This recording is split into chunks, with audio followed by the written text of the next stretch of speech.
শুভ দুপুর বন্ধুরা, আশা করছি যে যেখান থেকে ভিডিওটা দেখছো সকলে ভালো আছো, সুস্থ আছো। আর আমি কিন্তু অসুস্থ আছি, আগের ভিডিওতেও তোমরা দেখেছো। তো একটু সুস্থর দিকে এগিয়ে যাচ্ছি। তো দেখো, এই যে ঝড় বৃষ্টি হয়ে যাওয়ার পরে দুপুরবেলা থেকে ভিডিওটা স্টার্ট করেছি। এই যে দেখো কত সুন্দর আকাশ। তো ছেলের এক্সাম ছিল, ছেলেকে এক্সাম দিতে নিয়ে গেছিলাম। তারপরে বাড়ি এসে যে রেডি হয়ে একটু দোকানে যাচ্ছি। তো এই যে দোকানে চলে এসেছি, সেরকম সংসারে কাজকর্ম কোনো কিছু করিনি যে তোমাদের সাথে শেয়ার করব, একদমই ক্যামেরা অনই করিনি। তো ছেলেকে স্কুল থেকে নিয়ে আসার পরে তোমাদের দাদাভাই আজকে বাড়িতেই আছে, ওই দিয়ে এসেছে আমাকে আর ছেলেকে আর নিয়ে এসেছে। আর আমি তো একদমই পারছিলাম না, আজকে যেহেতু বৃহস্পতিবার বাড়িতেই আছে। আর এই যে দোকান থেকে আসার সময় এখানে দেখো মায়ের পুজো হয়েছে।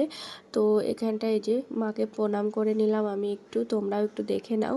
আসার সময় ক্যামেরা অন করেছিলাম, তোমাদের একটু দেখালাম। কোনো কিছু ভিডিও করিনি, কি শেয়ার করব তোমাদের সাথে, এত শরীর খারাপ, এত অসুস্থ, পারছি না কোনো কিছু ভিডিও করতে। আর এই যে বাড়ি এসেছি, বাড়ি এসে এই যে বৌদি এখানটায় আমার জন্য একটু চা আর চিড়ি ভেজেছিল আর একটু চা করেছিল। এত শরীর খারাপ, ভালোই লাগছে না। আর এই যে দেখো গুলু আসছে ওর পিসুর কাছ থেকে, ওই যে চিড়ি ভাজা খাবে কি খাচ্ছে সেসবগুলো একটু মুখে দিচ্ছে। আর আমি এই দুদিন একদমই কোনো কাজ করতে পারিনি, কোনো কিছুই করতে পারিনি, সমস্ত কিছুই মা করেছে।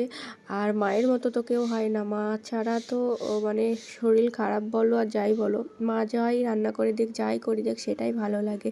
আর মা ছাড়া কেউই বুঝবে না সেই কষ্টটা। এই যে দেখো চা করে দিয়েছে আর এই যে চিড়ি ভাজা খাচ্ছি। চিড়ি ভাজাটা খেয়ে একটু ভালো লেগেছে।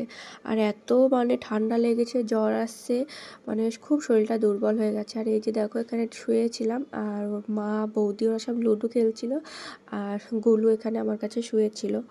আর তারপরে দেখো আমার ঠান্ডা লেগেছে বলে মা আবার আজকে চিকেন বানিয়েছিল। আর অল্প করে একটু চিকেন নিয়ে এসেছিলো, রুটি আর চিকেন করেছিল। তো একদমই খেতে ভালো লাগছে না আমার, এত ঠান্ডা লেগেছে, জ্বর এসেছে। তো মায়ের হাতে চিকেনটা না খুব সুন্দর লাগলো খেতে, মানে খুবই সুন্দর, এত সুন্দর। মা একটু বেশি করে ঝাল দিয়ে রান্না করেছে না, দারুণ লেগেছে, মানে নাক টাক পুরো বন্ধ হয়ে গেছিলো। তো খুব টেস্ট লাগলো। তো খাওয়ার পরে একটাই রুটি খেয়েছি, খেতে পাচ্ছিলাম না, চিকেনটাই শুধু খেয়েছি। আর এই যে নাকের একটু ড্রপ দিচ্ছিলাম। আর মানে এত শরীরটা খারাপ করছে, আমি কোনো কিছু ক্যামেরায় অন করিনি, কি ভিডিও তোমাদের সাথে দেব। তো ভাবলাম একটু ভিডিও না দিলেও তো হয় না, যেহেতু একটা কাজ করছি আমি, তো ভিডিও তো রোজ দিতেই হবে। তো সেই জন্য দেখো যেরকম পেরেছি সেরকমই ভিডিও দিলাম। আর এত ঠান্ডা লেগেছে, চোখ টোক দিয়ে জল বেরিয়ে যাচ্ছে। আর এই যে নাকে এটা দিলে না খুবই হ্যাচ্ছি হয়, জানো তো, মানে নাকের ভেতর শুশুর শুশুর করে আর হ্যাচ্ছি হয়। তো আমার ভিডিওটা কেমন লাগলো অবশ্যই কমেন্ট করে জানিও। আর ভালো লাগলে লাইক কমেন্ট শেয়ার করে দিও। আজকের মতো এই পর্যন্ত, টাটা।